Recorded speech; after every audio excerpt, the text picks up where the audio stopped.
আগৰ দৰে জীয়াই থাকিব বিচাৰিছে শ্যাম কানুৱে। হেৰুৱা সন্মান পুনৰ প্ৰতিষ্ঠা কৰিব বিচাৰে শ্যাম কানুৱে। শ্যাম কানুৰ পৰিয়ালৰ প্ৰতি অসমৰ ৰাইজে হিংসা আৰু বিদ্বেষ পৰিহাৰ কৰক। এই হিংসা, এই খং এইটোৰে নহয়, এই যে ইয়াক ফাঁচি দে, ইয়াক মাৰ, ইয়াক এইটো নহয়।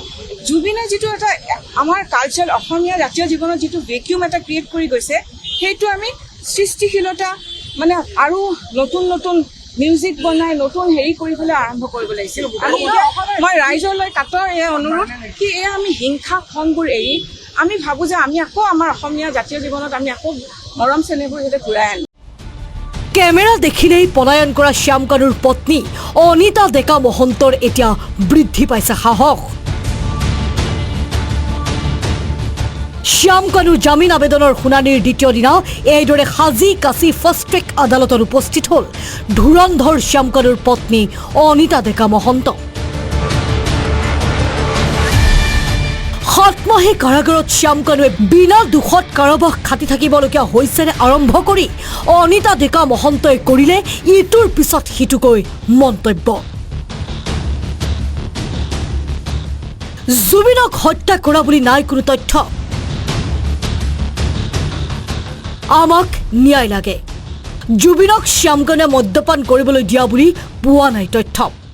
যে আমিও মানে বেইল পাব, ন্যায় পাব, কাৰণ 7 মাহ জেলত ৰখাটোতো আৰু ইমান সহজ কথা নহয়। 200 দিনতকৈ বেছি তেওঁৰ ভিতৰত আছে।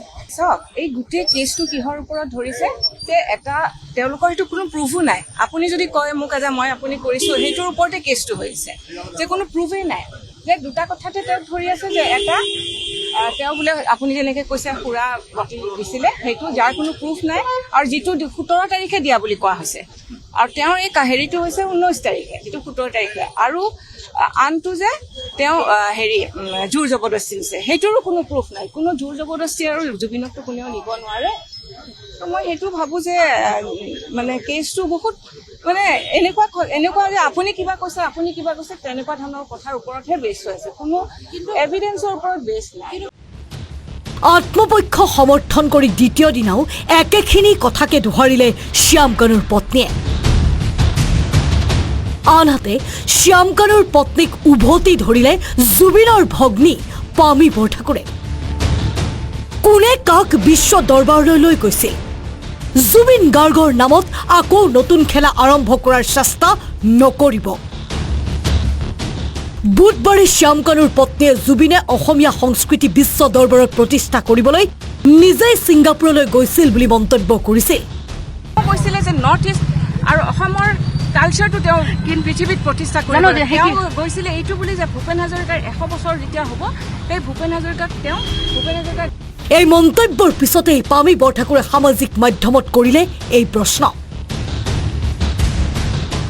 ইফালে বৃহস্পতিবাৰে শ্যাম কানুৰ জামিন আবেদনৰ শুনানি সম্পন্ন হয় ফাৰ্ষ্ট ট্ৰেক আদালতত।